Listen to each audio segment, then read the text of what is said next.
Welcome back to Flick Favorites. I'm going to explain a crime, action, thriller film from 2023, titled Transfusion. Spoilers ahead. Enjoy the content. Introducing SAS sniper Ryan Logan, who removes two terrorist threats. The film opens in Iraq. A unit of troops then breaks inside an opposing bunker.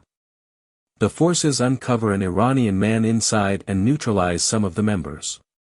Ryan shoots an approaching foe while asking him about where their objective, a head of an organization, is located, but is injured. His commanding officer, Johnny, reassures him that he will live as he drops to the earth. Ryan and his son Billy are now in the picture, sharing a hunting experience. Billy, Ryan's kid, who appears to respect his father, joins him for a hike. As part of their training, Ryan wants him to kill a deer, but he is not capable of doing so. But Ryan ends the deer's life. The act of murder constitutes young Billy's feeling of boldness. Ryan then shows Billy how to properly sharpen a knife. The youngster attempts, but he slices his finger. Later, as he ventures into the woods by himself, he encounters a stray dog. He strokes it, and a large dog charges at him. He calls his father in fear, but the man puts the dog to sleep. Billy will undoubtedly experience long-term psychological effects from this encounter.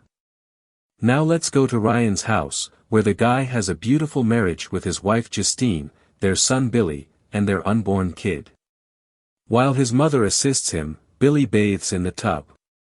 He tells her what occurred when she notices that he has a finger injury. Later, he queries Ryan as to whether he would ever possess the same bravery. Ryan responds that holding out without killing the deer despite the possibility of upsetting his father was brave in and of itself.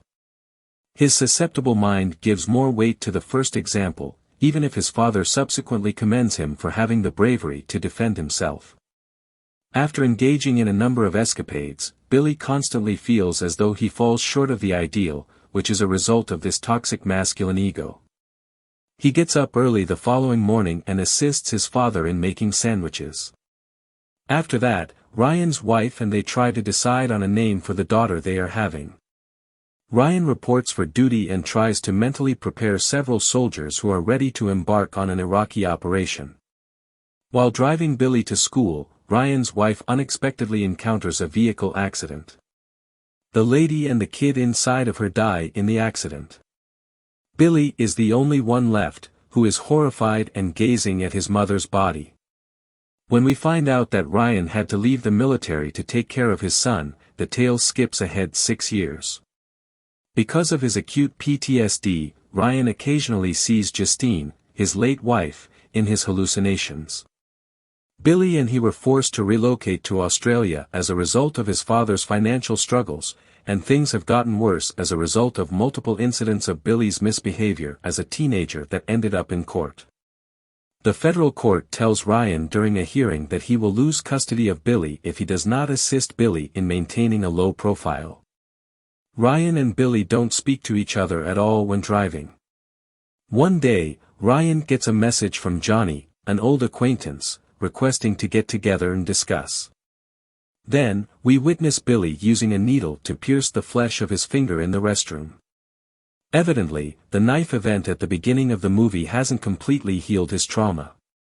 They receive a call to the school principal's office one day.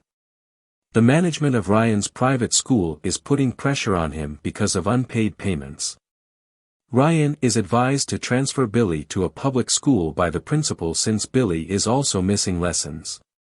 Ryan reassures him that Billy will change and that he will pay the fine as soon as possible. He subsequently meets Johnny, his previous commanding officer, in such a dire circumstance. His wife is cheating on him, his children have stopped talking to him, and the buddy informs him about his challenging family situation. Ryan, on the other hand, is unable to extol the virtues of his kid. Ryan is enlisted by Johnny to aid him with a small task. He promises him that it won't take long and that they'll do it that evening. After that, Ryan is having breakfast with his son without saying a word. It is obvious that the father-son connection is not the finest. Then Ryan reports at work. On that particular day, Ryan reports for duty and tries to pitch a warehouse worker on the company's goods. He is nevertheless expelled. Next, Johnny is at Ryan's house for their appointment that evening and is talking to Billy while waiting for Ryan. Johnny converses with him and tells him about their time spent fighting in Iraq. Billy asks if his father killed anyone. Johnny tells him that his father was a sniper and a hero. When Ryan eventually shows up, Johnny tells him they need to discuss the work together. He claims that after feeding his son, they may meet in the pub. Later, when they meet, he finally accepts his proposal after being trapped by new issues at work, despite his initial reluctance. That evening, Ryan grabs a pistol from the nightstand and imagines his wife comforting him. That evening, Ryan and Johnny sneak into an apartment while armed. They threaten a second man after shooting one inside. The two rob the dealer, who is also Johnny's pal, in his hideaway. Johnny comes into a young man who used his phone to call for assistance. Soon, the door is rapped on. Ryan approaches the door and peers in the window. Ryan is instructed by Johnny to open the door, but when he does, the man has already left. Ryan reminds them that he said they wouldn't have to fire outside. Additionally, he claims to have heard 2 bullets, indicating that Johnny most certainly killed the young guy who had shouted for aid.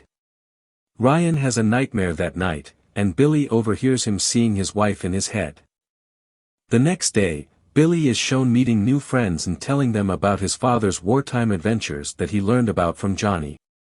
Billy is one day offered to use marijuana by some new pals, but he declines. One of them defends Billy when they start making fun of him. Later, after saying thank you to him, he admits that he has tried marijuana before but has been discovered, so if he does it again, he will be destroyed. This new person Billy befriends invites him to a party. Ryan visits Johnny and informs him that he has lost his job and needs a new one.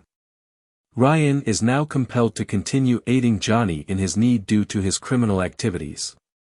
When he picks up his gun later that night, Billy asks him unexpectedly if he's going hunting. Ryan grinned and asked if he would want to go hunting like they used to when he was younger. Ryan grants Billy's request for permission to attend his new friend's party. Next, we find Billy enjoying a night of drinking with his pals. Johnny is arguing with a 2-man while Ryan is already in his sniper position. The bearded guy is incensed because, despite Johnny's denials, he is convinced that Johnny killed the young man who requested assistance. Here, it becomes evident that Johnny has betrayed these criminals and is cooperating with them. When they go back to Billy, the boy's father's automobile is there, and the boy's pals convince Billy to take it for a spin. Ryan gets a call as soon as he gets home at that point. Ryan locates Billy, his pals, and the flipped automobile.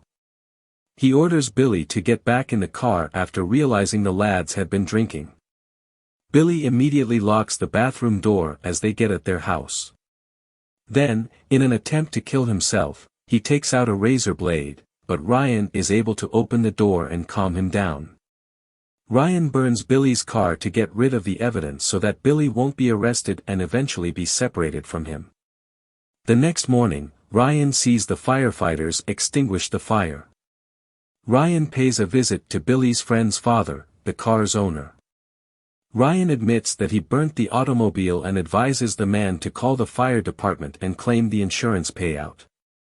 The man claims that he runs the danger of going to jail if the authorities learn the truth about what actually transpired. He thus intends to go and call the police to denounce Billy. Ryan dissuades him by offering a financial incentive. Billy is receiving treatment for the arm while he is in the hospital. While he waits, Ryan experiences a flashback. He is approached by a doctor who informs him that his wife and recently born child have passed away. He is in astonishment and is at a loss for words. In the present, Billy approaches Ryan, and the two return home. Billy claims he overheard his father speaking to his mother in the car and that he would like to discuss with them both. Later, Ryan cries out to Johnny for a sizable chunk of money to buy the automobile. Ryan concurs when Johnny emphasizes that someone must be killed despite having a little assignment. The two crooks Johnny is working with are the next people Johnny encounters. Johnny is asked where he put the money he took by the two irate men as they storm inside his car. Ryan murders one of the thieves after he admits that the money is in the trunk and the criminal comes down to check. Ryan quickly kills the second culprit.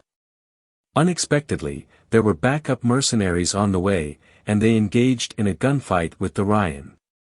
One by one, Ryan takes them all out. A second vehicle pulls up, but Ryan immediately murders the driver, and the passenger tries to grab the wheel. Ryan rushes to the highway, stops the vehicle, and defeats the final assassin. Ryan is instructed to leave as Johnny buries the dead. On that same day, Ryan confronts the owner of the burned-out automobile and, after giving him the money, issues a warning to deter further extortion. The next day, he informs Billy that they must relocate once more out of concern for their safety. Billy gets into a furious disagreement with his father, saying his mother ought to have survived in his place, as his insecurities take control. Enraged and concerned, Ryan almost strikes the youngster with his hand but stops himself. In a flashback, after the accident, he had to decide between saving his wife and Billy because they were both bleeding and could not be saved due to their unique combination of antigens. It is revealed that an insensitive drunk driver was to blame for his wife's tragic tragedy. In light of this, Johnny chooses to kill the driver as retaliation after learning about the incident and discovering him to be gravely injured. Johnny is now high and dancing at his home. A mercenary ambushes him at that same time and attacks him. Despite being stabbed, he dispatches the attacker. Fearful of the mercenaries pursuing him, Johnny runs to Ryan's home to seek for assistance. Ryan rejects after a brief debate and ejects him. Despondent Johnny tries to make apologies but Ryan is caught off guard in a brawl. He almost shoots Ryan while holding him at gunpoint. However, Billy shoots him to death with the same rifle that he had previously been hesitant to use. During driving lessons, a father and son become closer and can finally communicate their feelings. Thank you for watching. Hope you enjoyed this video. Don't forget to subscribe if you want to stay updated on future videos. Leave a like to support the channel.